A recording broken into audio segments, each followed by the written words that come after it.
அனைவருக்கும் வணக்கம். சித்திரை முதல் நாளில் செய்ய வேண்டிய மிக முக்கியமான சடங்கு கனி காணுதல் மற்றும் வேப்பம்பூ பச்சடி சாப்பிடுவது.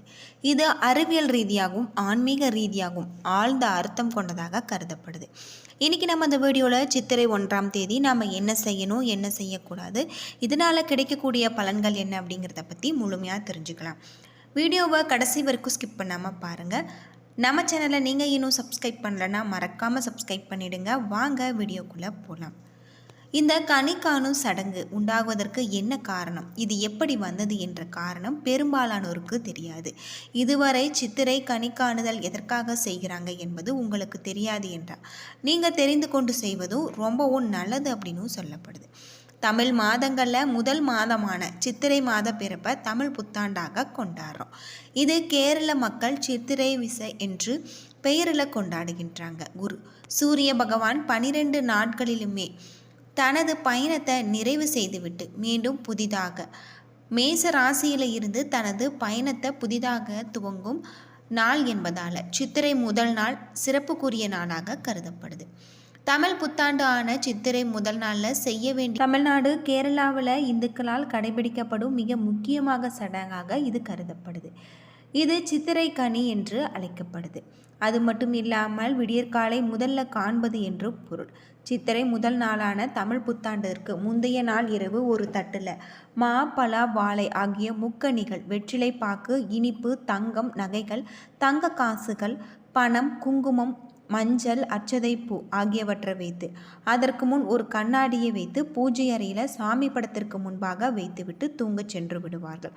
தமிழ் புத்தாண்டன்று காலையில் எழுந்ததுமே உங்களுடைய வீட்டில் இருக்கும் அனைவருமே நேரடியாக பூஜை அறைக்கு சென்று தட்டில் வைக்கப்பட்டுள்ள மங்கள பொருட்களை பார்த்துவிட்டு அவற்றை தொட்டு கண்களை வைத்து வணங்கிவிட்டு கண்ணாடியில் நம்முடைய முகத்தை பார்க்க வேண்டும். இதற்கு பெயர்தான் கனி காணுதல். இப்படி ஆண்டின் முதல் நாள் மங்கள பொருட்களை முதல் கண்ட பிறகு அந்த ஆண்டை துவங்கினார். அந்த ஆண்டு முழுவதுமே மங்களகரமாகவும் செழிப்பாகவும் மகிழ்ச்சியாகவும் இருக்கும் என்பது நம்பிக்கை. கனி சடங்கு உருவானது இராமாயணத்துடன் தொடர்புடையதாக சொல்லப்படுது. புராணங்களின்படி ராவணன் உலகில் தான் பெரியவன் என்ற அகந்தையே ஏற்பட்டு தன்னுடைய அனுமதி இல்லாமல் எதுவும் நடக்கக்கூடாது என்ற எண்ணம் தோன்றியது. இதனால் சூரியன் உதிப்பது கூட அவனுக்கு கோபத்தை ஏற்படுத்தியது.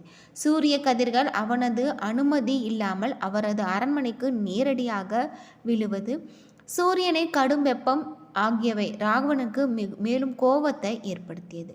ஆணவத்தின் உற்சவத்தில் இருந்த ராவணன் சூரியனுடன் போர் புரிய முடிவு செஞ்சிருக்காரு. இதனால் பயந்து போன சூரியன் அன்றிலிருந்து ராவணனின் இருக்கும் திசையில் தன்னுடைய கதிர்களை வீசுவதை நிறுத்தினார். இதனால் பயிர்கள் சேதமடைந்தன. நாட்டில் உணவு பற்றாக்குறை ஏற்பட்டது.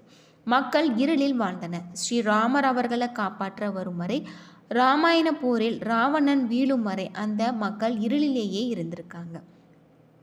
போரில் ராவணன் இறந்த பிறகு அங்கு மீண்டும் சூரிய ஒளி வீச துவங்கியது.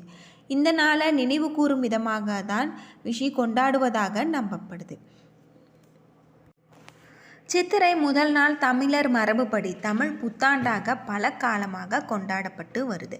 தமிழில் 60 ஆண்டுகள் சுழற்சி முறையில் இடம்பெற்றிருந்த அந்த வகையில் வரும் சித்திரை மாத முதல் நாளில் விஸ்வாவசு ஆண்டு முடிந்த பிறகு பராபவ வருடம் தொடங்கியிருக்கு.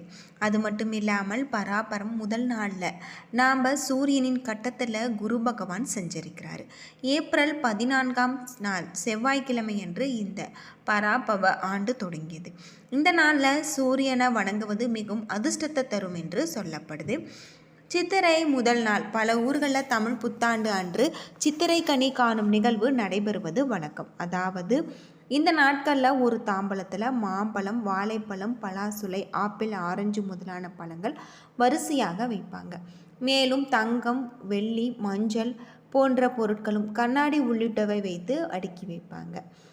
தமிழ் புத்தாண்டு கண் விழித்ததுமே பூஜை அறையில் வைக்கப்பட்டிருக்கக்கூடிய இந்த தாம்பலத்தை தான் முதல்ல பார்க்க வேண்டும் என்பது ஐதீகம்.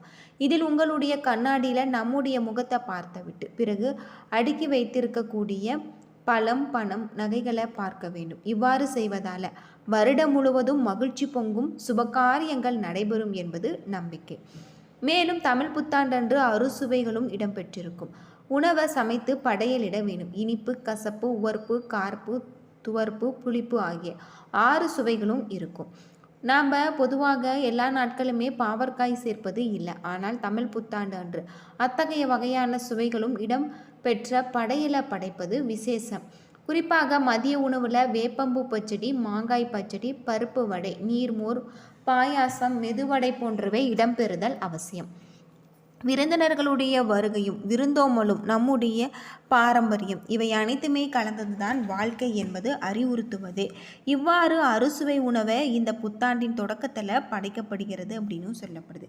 இதுபோல படைக்கப்பட்டு நாம் பூஜை அறையில் சாமி கும்பிடுவது நம்முடைய வாழ்க்கையில் இருக்கக்கூடிய அனைத்து விதமான பிரச்சனைகளுக்குமே தீர்வு கிடைக்கக்கூடிய வகையில் தான் இந்த தமிழ் புத்தாண்டு அமைஞ்சிருக்கு அப்படின்னே சொல்லலாம்.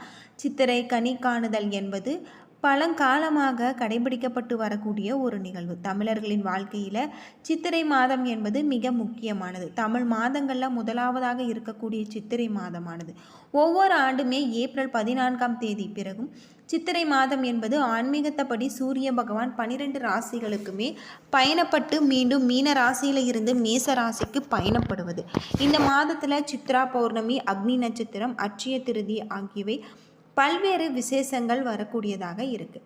2026ஆம் ஆண்டு தமிழ் புத்தாண்டு ஏப்ரல் 14ஆம் தேதி செவ்வாய்க்கிழமை வருவது. இது இன்னும் சிறப்புக்குரிய ஒன்றாக இருக்குது அப்படின்னே சொல்லலாம். அது மட்டும் இல்லாமல் சித்திரை 1 அன்று அதிகாலையில் நாம் தூங்கி எழுந்தும் போது கடவுளை வணங்கும் செயலை நாம் செய்ய வேண்டும். அதாவது ஒரு தாம்பூலத்தில் பழம், வெற்றிலைப்பாக்கு இதை வைத்து நாம் வெல்லம் ஆகியவை வைக்க வேண்டும். இன்னொரு தட்டில் மாப்பழம், வாழைப்பழம், பலாப்பழம், ஆரஞ்சு, ஆப்பிள் போன்றவை வைக்க வேண்டும். அதில் நாணயங்கள், ரூபாய் நோட்டுகள், நகைகள் ஆகியவற்றை வைத்து முதல் நாள் நள்ளிரவே தயார் செய்து விடுங்கள். அதிகாலையில் எழுந்து முதல் பார்வை கடவுளை வணங்கும் பொருட்டு அந்த தாம்பூலத்தில் இருக்கக்கூடிய பொருட்களின் மீது இருக்க வேண்டும். அதாவது இதனை நாம் நேரடியாக காணாமல் பூஜை அறையில் இந்த பொருட்களின் முன்னால் ஒரு கண்ணாடி வைத்து அதில் அந்த தாம்பூலத்தின் பிம்பங்கள் விழும்படி ஏற்பாடு செய்ய வேண்டும்.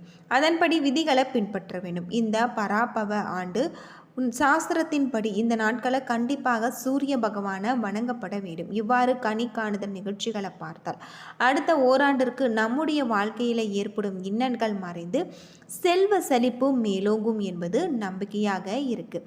இந்த கண்ணாடியில் நம்முடைய முகத்தை பார்க்கும் பொழுது நம்மை சுற்றி இருக்கக்கூடிய திஷ்டியாவும் விலகும் என்பது ஐதீகமாக இருக்குது.